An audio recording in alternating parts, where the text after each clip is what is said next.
बिस्मिल्लाहिर्रहमानिर्रहीम। अस्सलाम वालेकुम all of you. Grade 9 science group, subject mathematics. बेटा एक्सरसाइज 1.1 को अल्हम्दुलिल्लाह हम कंप्लीट कर चुके थे और एक्सरसाइज 1.2 की जानिब हमने मूव किया था। और एक्सरसाइज 1.2 को करने से पहले मैंने आपको ये बताया भी था बेटा कि एक्सरसाइज 1.2 में हम जो है एक्सरसाइज 1.2 में आपने यूनियन, इंटरसेक्शन, कॉम्प्लीमेंट, ये सब आप 7th क्लास से स्टडी करते हुए आ रहे हैं। आई होप सो कि 9th क्लास में अब आपको कोई इश्यूज़ नहीं होने चाहिए। नाउ क्वेश्चन नंबर एक्सरसाइज 1.2 में क्वेश्चन नंबर 1 से लेके 8 तक आप कर चुके होंगे। नाउ क्वेश्चन नंबर 9 से हम स्टार्ट लेते हैं, लेकिन क्वेश्चन नंबर 9 से पहले कुछ इन्फॉर्मेशन है जिसको हम स्टडी करते हैं।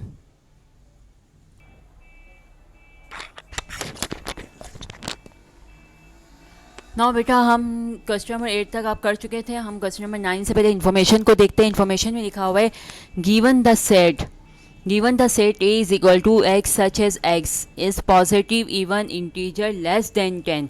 क्या मतलब है? ए का एक सेट है जो कि पॉजिटिव है इवन नंबर का। सही है, पॉजिटिव है इवन नंबर, इवन इंटीजर बेटा याद रखिएगा ज़रा। अच्छा, एक बात इम्पोर्टेंट कि पेज नंबर स्टार्टिंग में आप इंडेक्स के बाद देखिएगा जहाँ पे चैप्टर सेट लिखा हुआ है ना, उस सेट पर है, उस पेज पर जहाँ पे चैप्टर 1 लिखा हुआ है यूनिट 1 सेट, वहीं पे आप देखिएगा एक हेडिंग लगी हुई है some important set of numbers 1। Page number 1 को ज़रूर अपने पास नोट डाउन कर लीजिएगा रजिस्टर्स में। और याद भी रखिएगा बेटा, यहाँ से 1-2 MCQs आराम से आ जाते हैं पेपर्स में। ठीक है, इंटीजर नंबर वो नंबर होते हैं जो हम 0 से स्टार्ट करते हैं, 0 1 2 3। सही है। अब ये इवन कहा जा रहा है। इवन का मतलब क्या है? इवन नंबर वो नंबर होते हैं जो 0 से स्टार्ट होते हैं। सही, 0 2 4 6 8। लेस देन 10 का मतलब क्या है? 10 से कम। तो 10 से कम कितने नंबर पे जाएगा? 8 तक। ठीक है। Now x such as x is positive odd integer less than 10। Positive हो, ऑड नंबर हो, इंटीजर हो, लेस देन 10, 10 से कम हो। ऑड नंबर कौन से होते हैं? जो 1 से स्टार्ट होते हैं, 1 3 5 7 9। ठीक है, 10 से कम तो 1 से स्टार्ट होते हैं। याद रखिएगा बेटा, इंटीजर नंबर जो होते हैं वो पॉजिटिव भी होते हैं, नेगेटिव भी होते हैं। वो 0 से स्टार्ट होते हैं, 0 1 2 3 4 5 एंड आगे तक चलते रहते हैं। अब अगर आपको इंटीजर के साथ ये लिख दिया जाए इवन नंबर, तो आप इवन के मुताबिक काम करेंगे। अगर इंटीजर के साथ आपको ऑड लिख दिया जाए तो आप ऑड नंबर के मुताबिक काम करेंगे। ठीक है, 1 3 5 7 9 यानी एक alternate number. Now x such as x is a positive integer less than 10। अब ये क्या लिखा हुआ है? ये कहा गया है कि यू, आपको यू का एक सेट है जो कि x such as x is a positive number है, इंटीजर। इंटीजर्स वो नंबर होते हैं जो 0 से स्टार्ट होते हैं। पॉजिटिव नंबर लिखना है। यहाँ पे आपसे कुछ लिखा हुआ नहीं है, odd number, even number, prime number, composite number. इसका मतलब सिर्फ इंटीजर नंबर लिखने हैं, पॉजिटिव। और हम जानते हैं इंटीजर कहाँ से स्टार्ट होते हैं? 0 से। कहाँ तक जाना है? लेस देन 10, 10 से कम तक जाना है, यानी 0 1 2 3 4 5 6 7 8 9। सही है बेटा, इस तरह के सवाल पेपर्स में उमान आते हैं MCQs वगैरह में, तो सर देख लीजिएगा। नाउ क्वेश्चन नंबर 9 है ए यूनियन बी कॉम्प्लीमेंट। तो हम ये बात जानते हैं, हमने इससे पहले भी स्टडी किया है कि बी कॉम्प्लीमेंट या किसी एक अल्फ़ाबेट के ऊपर अगर आपके पास कॉम्प्लीमेंट हो तो आप पहले उस कॉम्प्लीमेंट को सॉल्व करेंगे, देन ए यूनियन के साथ सॉल्व करेंगे। तो सबसे पहले आपको ए बी कॉम्प्लीमेंट को सॉल्व करना है, देन उस बी कॉम्प्लीमेंट के आंसर को ए यूनियन के साथ सॉल्व करना है। Now A intersection A complement intersection B, पहले ए कॉम्प्लीमेंट को सॉल्व करना है, देन ए कॉम्प्लीमेंट के आंसर को इंटरसेक्ट करना है बी के साथ। नंबर 11 है A complement intersection B complement. तो ए पहले कॉम्प्लीमेंट आपको फाइंड आउट करना है, बी कॉम्प्लीमेंट, दोनों के आंसर को इंटरसेक्ट करना है। नाउ क्वेश्चन नंबर 12 की जानिब हम आते हैं। क्वेश्चन नंबर 12 में हमारे पास मौजूद है ए सिमेट्रिक साइन कहते हैं बेटा, इसको सिमेट्रिक डिफरेंस कहते हैं। सही है, जो ट्राइंगल वाली साइन होती है, या आप ये कह लें कि चले ए ट्राइंगल बी। सही है, ये सिमेट्रिक डिफरेंस की साइन होती है। नाउ हम अच्छा याद रखिएगा, अगर माइनस की साइन होगी तो फर्स्ट सेट के रिमेनिंग वैल्यूज़ को लिखा जाता है। सही, जब माइनस की साइन होगी तो सिर्फ फर्स्ट सेट के रिमेनिंग वैल्यूज़ को लिखा जाता है। उमूमन माइनस में सेकंड सेट में कुछ वैल्यू बचती ही नहीं है। लेकिन जब आपके पास ये सिमेट्रिक साइन होगी, ट्राइंगल की साइन होगी, तो हम इसे कैसे सॉल्व करेंगे? ए ट्राइंगल बी हमें फाइंड आउट करना है। हमने सबसे पहले एक का सेट लिखा, देन सिमेट्रिक की साइन बनाई, देन बी की जगह बी का सेट लिखा है। बिस्मिल्लाहिर्रहमानिर्रहीम। अस्सलाम वालेकुम class, grade 10 science group, subject mathematics.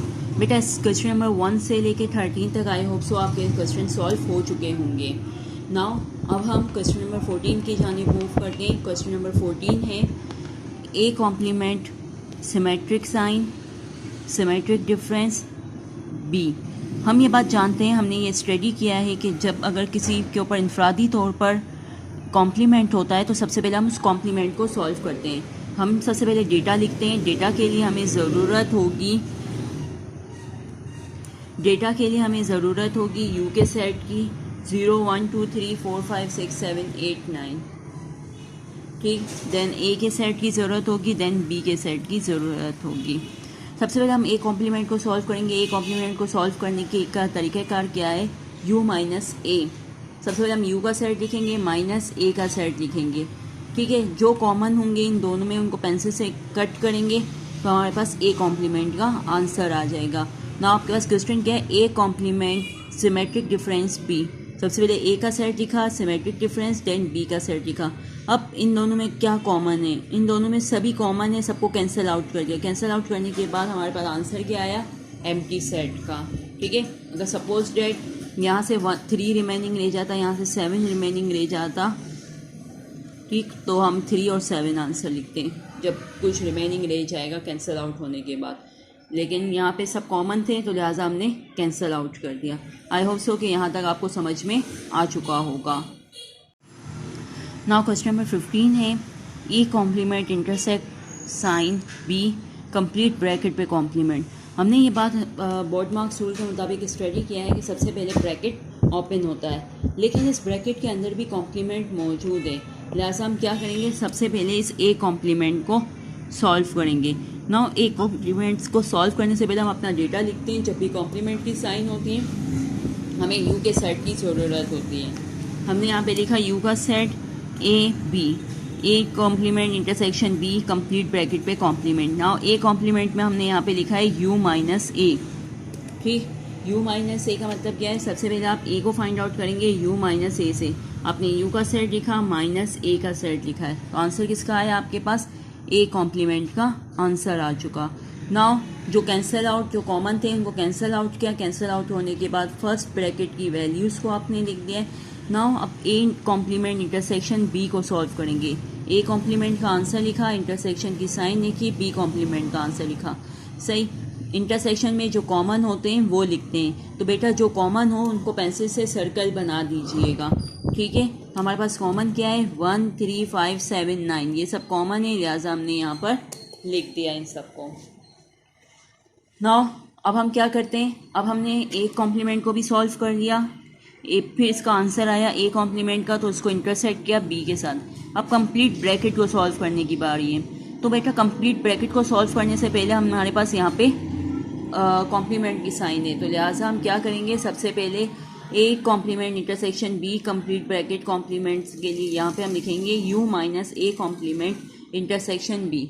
तो सबसे पहले यू का सेट आ जाएगा, minus A complement intersection B complement का आंसर होगा आएगा, जो कि ये हमारे पास मौजूद है। हमने यहाँ पे ये ब्रैकेट लिख दिया। जब भी माइनस की साइन होगी दोनों ब्रैकेट्स की कॉमन वैल्यूज़ पेंसिल से कैंसिल आउट हो जाएंगी।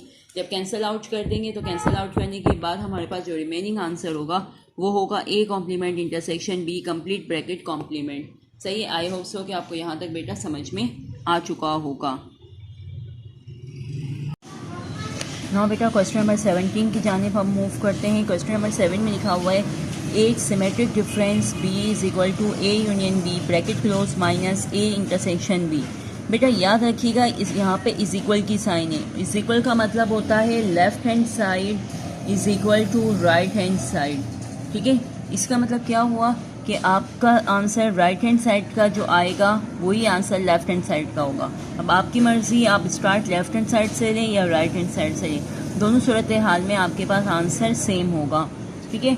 नाउ सबसे पहले हमने डेटा लिखा, ए और बी की ज़रूरत है, लिहाजा हमने ए भी लिखा। हम लेफ़्ट साइड से स्टार्ट करते हैं, आप चाहें तो आप राइट साइड से भी स्टार्ट कर सकते हैं। By taking left hand side हमें फाइंड आउट क्या करना है, ए सिमेट्रिक डिफरेंस बी को फाइंड आउट करना है, जो कि क्वेश्चन मार्क है हमारे लिए। नाउ हमने ए का सेट लिखा, सिमेट्रिक डिफरेंस बी का सेट लिखा। इन दोनों में कॉमन क्या है बेटा, इन दोनों में जो कॉमन है 2 और 4, इनको पेंसिल से कैंसिल आउट कर देंगे। सिमेट्रिक डिफरेंस में दोनों ब्रैकेट्स के रिमेनिंग एलिमेंट्स को लिखा जाता है, जबकि माइनस में सिर्फ फर्स्ट सेट के रिमेनिंग एलिमेंट्स को लिखा जाता है। प्लीज़ ये बात अपने पास लिख लीजिएगा। ए ट्राइंगल बी, ए का सेट लिखा, बी का सेट लिखा, रिमेनिंग क्या है, यहाँ से 1 3 6 8 अरेंज करके लिख देंगे। ये हमारे पास right hand side left hand side का आंसर होगा। आप चाहें तो बेटा एक पेंसिल से बॉक्स बना दीजिएगा, ताकि आप खुद भी कंफ्यूज ना हो कि क्या आंसर आना चाहिए राइट हैंड साइड का। By taking right hand side में सबसे पहले लिखा हुआ है A union B bracket close minus A intersection B, B is equal to question mark. सबसे पहले हम ब्रैकेट को सॉल्व करेंगे ए यूनियन बी को। हमने ए का सेट लिखा, यूनियन बी का सेट लिखा। हम ये बात जानते हैं कि यूनियन में चाहे कॉमन हो या ना हो, सबको अरेंज करके वंस टाइम लिखा जाता है, लिहाजा तमाम वैल्यूज़ को वंस टाइम अरेंज करके लिख दिया। 2 और 4 बेटा आपके सामने कॉमन है, लेकिन वंस टाइम लिखेंगे। नाउ आप ए इंटरसेक्शन बी को सॉल्व करेंगे। ए इंटरसेक्शन बी के लिए यहाँ पे ए का सेट लिखा है, इंटरसेक्शन बी का सेट लिखा। हम ये बात जानते हैं इंटरसेक्शन में कि इंटरसेक्शन का मतलब होता है जो कॉमन है या सिर्फ जो कॉमन वैल्यूज़ है उनको लिखा जाए। तो 2 और 4 हमारे पास यहाँ पर कॉमन है, लिहाजा हमने पेंसिल से सर्कल कर दिया। ठीक है, ये यूनियन बी का आंसर हुआ, ये इंटरसेक्शन बी का आंसर हुआ। नाउ अब हम A union B minus A intersection B complete को सॉल्व करेंगे। ए यूनियन बी का जो आंसर था हमने वो आंसर लिखा, माइनस की साइन लिखी। ए इंटरसेक्शन बी का जो आंसर था हमने उसके रिप्लेस पे वो आंसर लिखा। माइनस में मैं बता चुकी हूँ बेटा, जो कैंसिल आउट हो जाएंगे उनको पेंसिल से, जो कॉमन होंगे उनको पेंसिल से कैंसिल आउट करेंगे। फर्स्ट सेट के रिमेनिंग एलिमेंट्स जो के रिमेनिंग रह गए थे हमने उनको लिखा। अब नाउ यहाँ पे हम चेक करते हैं, hence proof that A triangle या A symmetric difference is equal to A. Now हम इन तमाम क्वेश्चंस को पार्ट्स को हम पढ़ चुके थे। मैंने आपको इनफरादी तौर पर बता देते बेटा, ट्राइंगल में दोनों वैल्यूज़ में जो कैंसिल आउट होने के बाद जो रिमेनिंग वैल्यूज़ होंगी हम उसको आंसर लिखेंगे। यहाँ बी कॉम्प्लीमेंट को सॉल्व करेंगे, जो आंसर आएगा उसको ई के साथ सॉल्व करेंगे। या ए कॉम्प्लीमेंट को सॉल्व किया जाएगा, जो आंसर आएगा उसको बी के साथ सॉल्व करेंगे। कैसे, यहाँ पे सिमेट्रिक डिफरेंस है, जो सिमेट्रिक डिफरेंस का मतलब हम जानते हैं कि दोनों ब्रैकेट्स में जो कॉमन होगा वो कैंसिल आउट होने के बाद जो रिमेनिंग बच जाएगा वो लिखा जाएगा। क्वेश्चन नंबर 15 हम स्टडी कर चुके थे, वेन डायग्राम हम नहीं करेंगे। क्वेश्चन नंबर 17 में आपको समझा चुकी हूँ। 18 की जानिब आते हैं। 18 में लिखा हुआ है A triangle B is equal to A minus B union B minus A. सबसे पहले आप ए माइनस बी को सॉल्व करेंगे, देन बी माइनस ए को सॉल्व करेंगे। दोनों के आंसर जब आ जाएंगे तो आप इसको यूनियन करेंगे। This is right hand side. Now we will come on left hand side. A triangle B, A का सेट लिखेंगे, ट्राइंगल बी का सेट लिखेंगे। दोनों में जो कॉमन हो या अनकॉमन, जो दोनों में कॉमन होगा उनको कैंसिल आउट करेंगे। कैंसिल आउट करने के बाद जो रिमेनिंग रह जाएगा हम वो लिखेंगे। क्वेश्चन नंबर 19 है ए माइनस बी। हम सबसे पहले ए माइनस बी को सॉल्व करेंगे।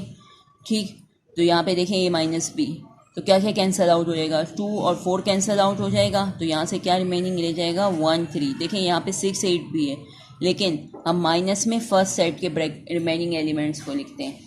देन ए इंटरसेक्शन बी करेंगे। ए इंटरसेक्शन बी में कॉमन क्या है, 2 और 4 है। देन 2 4 ए का सेट लिखेंगे, माइनस 2 4 लिखेंगे, तो 2 2 कैंसिल हो जाएगा। एम्प्टी सेट आई थिंक इसका हमारे पास सॉल्व करके आंसर आएगा। फर्स्ट सेट में क्या रिमेनिंग रह जाएगा हमारे पास, A intersection B. A intersection B में क्या कॉमन है, 2 4। ठीक है, आप यहाँ पे 2 4 आपका आंसर आ जाएगा। ए का सेट आया माइनस 2 4, 2 4 कैंसिल हो जाएंगे तो 1 3 आंसर आ जाएगा। सेम यही हुआ।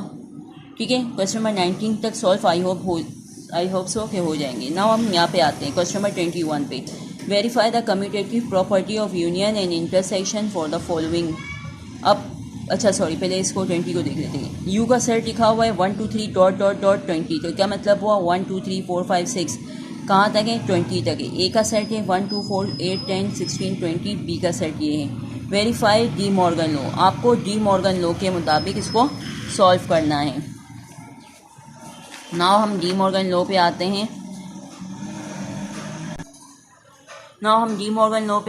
डी मॉर्गन लॉ हमारे पास मौजूद है। ये 2 फार्मूले बेटा पेपर में आपको लिखा हुआ है जस्ट डी मॉर्गन लॉ। आपको ये दोनों फार्मूले याद करने होंगे, ठीक है, और इसको सॉल्व करना होगा। नंबर 1 फार्मूला है A union B complement is equal to A complement intersection B complement. A intersection B complete